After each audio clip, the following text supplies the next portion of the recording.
તો અમદાવાદના વસ્ત્રાલમાં આવેલા માધવ ફાર્મમાં ગરબાની બીજા દિવસે પણ ખેલૈયાઓએ મોજ માણી। માધવ ફાર્મમાં મોટી સંખ્યામાં ખેલૈયાઓ ગરબે રમતા નજરે પડ્યા છે। માધવ ફાર્મમાં વર્ષે પ્રથમવાર પૂર્વ વિસ્તારમાં ભવ્ય ગરબાનું આયોજન કરવામાં આવ્યું છે। તમામ ખેલૈયાઓ દૂર દૂરથી ગરબે ઘૂમવા આવ્યા અને ગરબાની મોજ માણી અને સાથે સાથે ખેલૈયાઓમાં પણ એક ખુશીનો માહોલ જોવા મળ્યો હતો। હાલ નવરાત્રીનો પર્વ ચાલી રહ્યો છે, માતાજીની લોકો આરાધના કરી રહ્યા છે અને માતાજીની આરાધનાની સાથે સાથે લોકો 9 દિવસ માતાજીના ગરબા પણ ઘૂમતા હોય છે અને સાથે સાથે તમામ ખેલૈયાઓમાં પણ ભારે ઉત્સાહ જોવા મળ્યો।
અમદાવાદના માધવ પાર્ક પાસે આવેલા જે ગરબા છે ત્યાં ગરબાની જે ધૂમ છે બીજા દિવસે પણ જોવા મળી રહી છે। સાથે સાથે જે લોકો છે જે જૂના ગરબા છે તેને સાચવી રાખ્યા છે અને સાથે જ પોતાના પરિવારજનોની સાથે ગરબે છે તે ઘૂમતા જોવા મળી રહ્યા છે। અચ્છા બેન, કેટલી મજા આવે છે? બીજો દિવસ છે ગરબાનો। બહુ મજા આવે છે, અહીંયા બહુ મસ્ત આ વખતે આયોજન કર્યું છે, અમને અહીંયા બહુ જ મજા આવી। અચ્છા, કોની કોની સાથે આવ્યો છો? હું ને મારા ઘરના પરિવારવાળા છીએ અને બીજા મારા ફ્રેન્ડ્સ છે। તો કેટલી આનંદ કેટલો થાય, કારણ કે જે ગીતો હતા એની જગ્યાએ ગરબા ચાલુ છે, સાથે આપણો પરિવાર છે। હા, મજા આવી આ વખતે। તો તૈયારીઓ શું કરી? ચણિયા ચોળી કે ખરીદ્યું છે કે? ચણિયા ચોળીને એવું નવરાત્રી આવે પહેલાથી ખરીદી અમારી થઈ જ ગયેલી હોય છે। હા, પ્રી પ્લાનિંગ હોય જ છે અમારું। અચ્છા, તમે કોની સાથે ગરબા રમવા આવ્યા છો? કોની સાથે ગરબા રમવા આવ્યા છો? અમે અમારા ફેમિલી સાથે ગરબા રમવા આવ્યા છીએ। અમારું ફેમિલી છે અને ખૂબ જ ઉત્સાહ અને ઉમંગ સાથે આજે નોરતાનો બીજો દિવસ છે અને એટલો ઉમંગ છે કે ના પૂછો વાત। આમ 9 દિવસ ક્યારે જશે અમને નથી ખબર, એમ 9 દિવસ ક્યારે પતી જશે અમને આજ દિન સુધી નથી ખબર। અચ્છા, આપણે પહેલા દૂર જવું પડતું હતું, હવે આપણા ઘર આંગણે એકદમ નજીક ઘર આંગણે વિધિન 2 કિલોમીટરની અંદર મારા ઘરથી એકદમ નજીક પાર્ટી પ્લોટ મળી રહ્યો અને મને એટલો બધો ઉત્સાહ અને ઉમંગ છે કે આવા પાર્ટી પ્લોટ અને આવી નજીક હોય તો બીજું શું જોઈએ ઘર આંગણે। કેટલું સારું લાગી રહ્યું છે? બીજો દિવસ છે અને એવું લાગે છે કે આપણે નદીની પહેલી વાર છીએ। બરાબર, મજા આવે એવું આયોજન સારું કરેલું છે, મજા આવે એવું છે, બધાને આવવું જોઈએ અહીંયા। કોની સાથે ગરબા રમવા વધારે મજા આવે? બધા ફેમિલી હોય, ફ્રેન્ડ્સ હોય, એની સાથે રમવાની મજા આવે।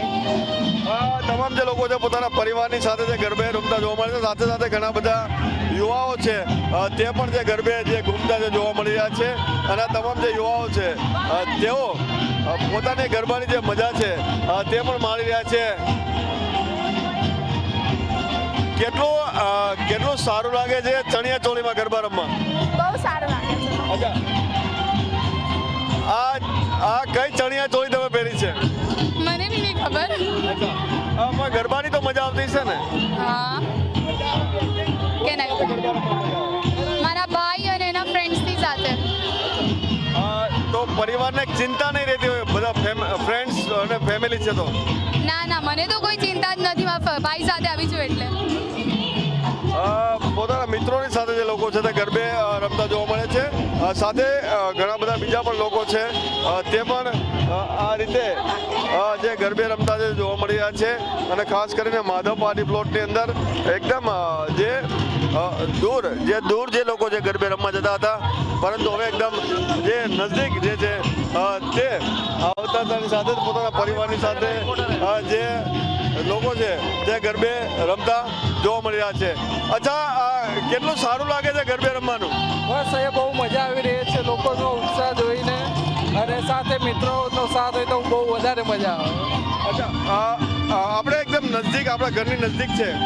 હા યસ, આ અમારા ઘરથી થોડુંક જ નજીક છે, પણ મિત્રએ થોડીક સુવિધા કરી દીધી એટલે અમે મિત્રના કારણે અહીંયા આવી પહોંચ્યા. એટલે આપણે અમદાવાદની સ્ટાઇલ તો કરી કે આપણે પાસ તો બહારથી અરેન્જ કરી લઈએ નહીં? હા યસ, મિત્રો એવા હોય તો આપણે શું કરીએ. બીજો દિવસ ગરબાનો, ચણિયા ચોળી અને મિત્રો, કેટલી મજા આવે? બહુ જ મજા આવે છે કે તમે જોઈ રહ્યા છો કે અહીંયા બધી પબ્લિક સારી આવે છે.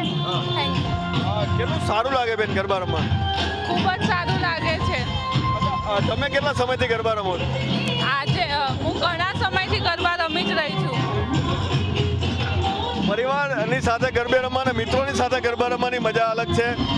કેટલા સમયથી ગરબા રમો છો? આ વર્ષે નવું શું શીખ્યા છો તમે? આ વખત છે ને કે દર વખત છે ને આપણે ફેમિલી જોડે ફ્રેન્ડ જોડે જતા હોઈએ, પણ આ વખત છે ને સૌથી વધારે મજા છે કે મોટું ગ્રુપ બનાવીને જઈએ છીએ અને બધા જોડે છે ને મળી સંપીને રમીએ છીએ ગરબા.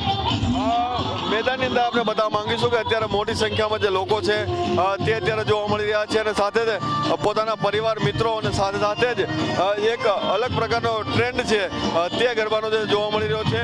અને આ ગરબાના ટ્રેન્ડ જે દિવસે ને દિવસે જે તાલ છે તે ઓર્કેસ્ટ્રાનો તાલ અને સાથે જે ગીતકારો છે તેના દ્વારા પણ જે તમામ જે સાંસ્કૃતિક ગરબા તેમજ અત્યારની પેઢીને ગમે તેવા જે ગરબા છે તે જે રમાડવામાં આવી રહ્યા છે તેને લઈને અત્યારે એક જુસ્સો છે તે તમામ જે ખેલૈયાઓમાં જોવા મળ્યો છે. અને આ બીજો દિવસ છે, હજી પણ જેમ જેમ દિવસો વધશે તેમ તેમ આ જુસ્સો છે તે વધારે બમણો થતો જશે. કેમેરામેન બિપિન અમિત સાથે મીર રુદ્રજા, મંતવ્ય અમદાવાદ.